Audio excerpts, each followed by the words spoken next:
Okay, so it is finally time. I am back for episode 3 of my series called Generational Hate, where I talk about celebrities and people that I hate, and the reason why, because it's about generational hate. And today I'm talking about Christopher Brown, aka Chris Brown, and let's just get into it. So I'm actually going to start off first with the Karrueche situation. We will get to Rihanna later. Brown is ordered to stay away from ex-girlfriend Karrueche Tran. This is 2017. So it says Tran and Brown had an on and off relationship over the course of several years, which ended in 2014. In 2017, a judge granted Tran a 5-year restraining order against Brown after Tran testified that the singer became aggressive after she refused to return diamond jewelry he had gifted her.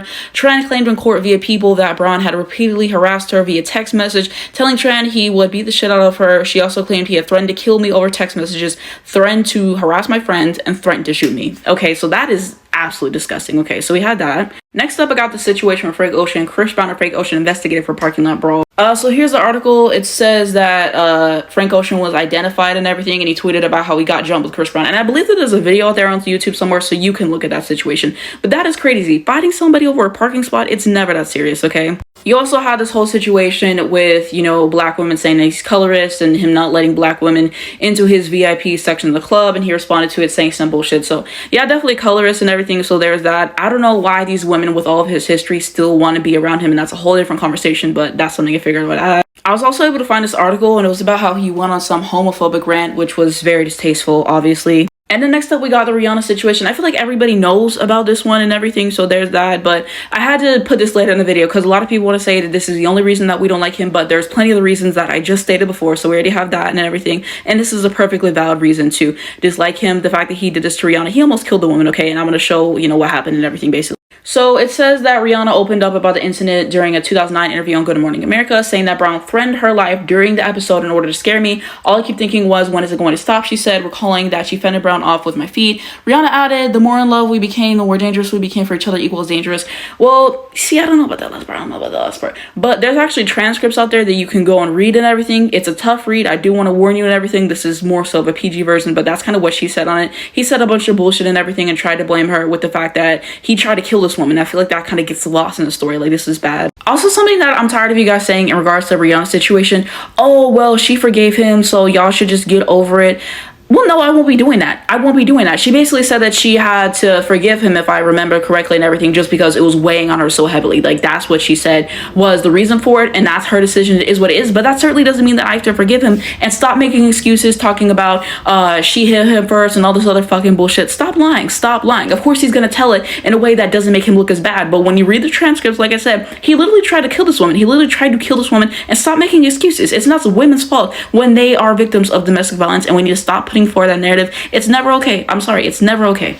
And then next up, I forgot about this, but he melted down during Good Morning America appearance. It says in 2011, Brown reportedly had a meltdown in the backstage area on Good Morning America after Robin Roberts repeatedly asked him about his relationship with Rihanna. Brown allegedly lost his temper backstage following a performance of his song Fame, leading to the show's hair and makeup team calling security after they heard a commotion from Brown's dressing room. Okay? And then it says, reportedly the singer smashed the window of his green room, raining shards of thick glass onto the crowded Manhattan street below.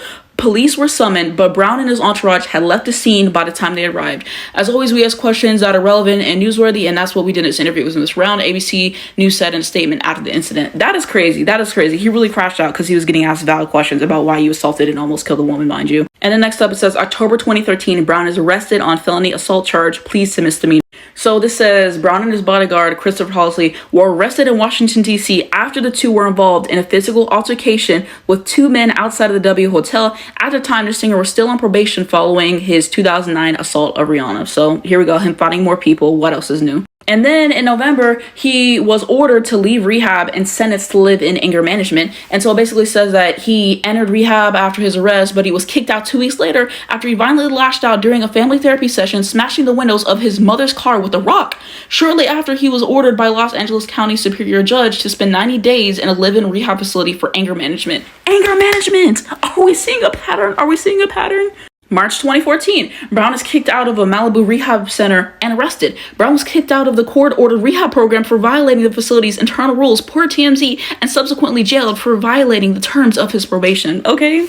And then it says this: 2 months later, he was sentenced to 131 days in prison for violating his probation. He was granted early release the following month, provided he remained on probation and met with a psychiatrist twice a week. Okay. And then July 2015, Brown is detained in the Philippines. Brown's legal struggles continue in 2015 after the singer was detained for 3 days in the Philippines in relation to a fraud complaint stemming from a canceled New Year's Eve concert at the end of 2014. And then we got 2016, June. It says Brown is sued by his ex-manager. In 2016, Mike G, who Brown hired to rehab his image in the wake of assaulting Rihanna, sued the embattled musician for viciously attacking him. According to Variety, Mike G, whose real name was Michael M. whatever, alleged that Brown confined him to a room and punched him 4 times in the face and neck.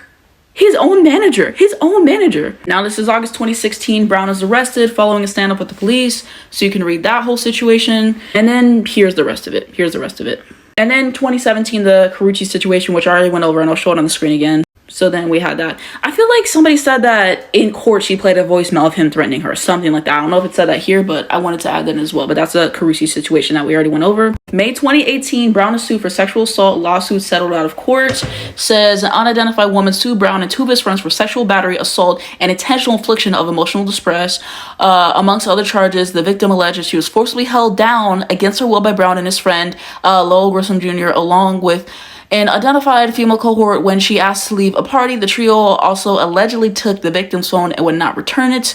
When the victim's mother became concerned, she phoned police, who soon arrived at Brown's home. Rest of it. So it says the victim claimed that the identified woman literally sat on top of her head using her legs to pin plaintiff down while forcing her to perform oral sex.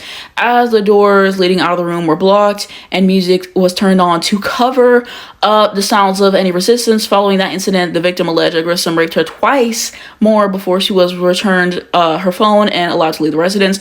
And then his lawyer just went a lie. So there we go. Mind you, it said that it was dismissed in April 2020 after Brown settled it out of court. So interesting you had to settle out of court if you're saying it wasn't true. So just saying. Now to 2018, Brown is arrested on felony battery warrant after a Florida concert, charges dropped due to insufficient evidence. So you can read all that. There's that. Then July 2024, he's sued by concert goers for $50 million. And then it basically just says that he was sued because he beat more people. I mean, what else is new? And then he's accused of sexual assault again in his new documentary. So you had that. And then here is more about the whole situation if you guys wanted to pause and read. And then I think this is mostly finishing it. I just remembered this and I had to add it, but can we talk about that time that he crashed out because he didn't win the Grammy for Best R&B Album, and he was dissing Robert Glasper on his Instagram stories, and he was just saying like, who the fuck is it? And then here is him saying that and whatever, and he's talking about, I'm gonna keeping y'all ask respectfully. You have 1 Grammy. How many times have you lost? Anyone hate on Robert Glasper, please?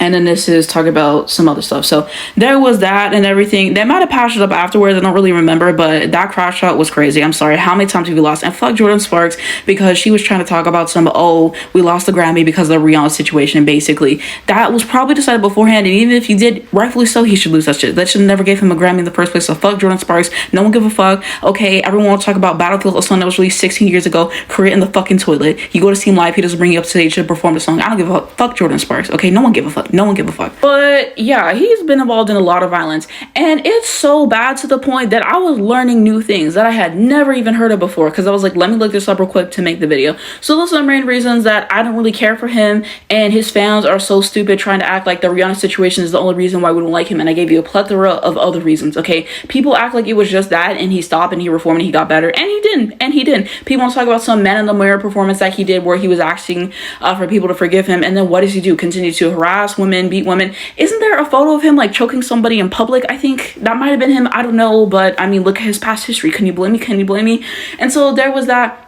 And there's this one sexual assault case a few years ago that got dismissed, and everyone wanted to act like, oh my god, like he's been cleared of everything and he's a good person now. Have you seen everything else? Have you seen everything else that he did that I just showed you all the way throughout that video? So yeah, those are the main reasons. Another reason why I don't like him is the fact that his music is fucking shit. I'm sorry, Chris Brown has been making the same song for 10 fucking years. I don't give a fuck what anybody says and everything like that, and the influence that he's had on R&B and just people trying to sound like him. That's a whole other conversation. But no, fuck that shit. I am so sorry. If you're still gonna go out of your way to defend Chris Brown of 2024, that is a red flag. I do not trust you. How can you see all the people that he's beat, all the cases that have been on him, and think that he's not a problem? This is a violent man right here.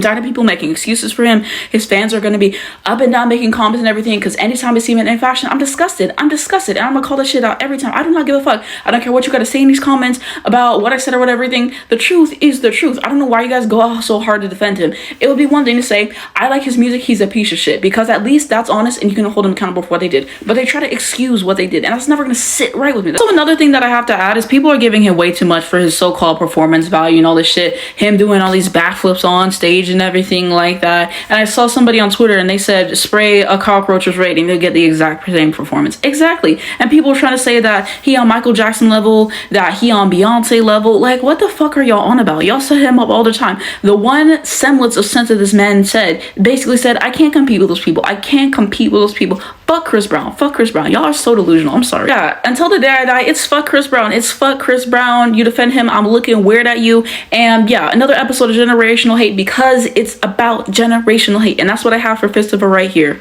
I had a dedicated episode of generational hate to Christopher Brown. Okay? I hate this man. I hate this man and the way that his fans go to defend him. It's just such an ick. It's just such an ick. I don't get why people are still supporting this man in 2024. You have all these other artists to go support and listen to. I don't know why people keep collaborating with him either. All y'all gotta be held accountable. Lizzo talk about him, my favorite person on earth. And that's why all the stuff that came out about her wasn't shocking as well. She had skeletons in her closet too. And so yeah, that's my episode of generational hate on Christopher. And let me know who you guys think that I should do next. But yeah, episode 3 is in the books. My first 2 episodes are on my page and on my YouTube channel.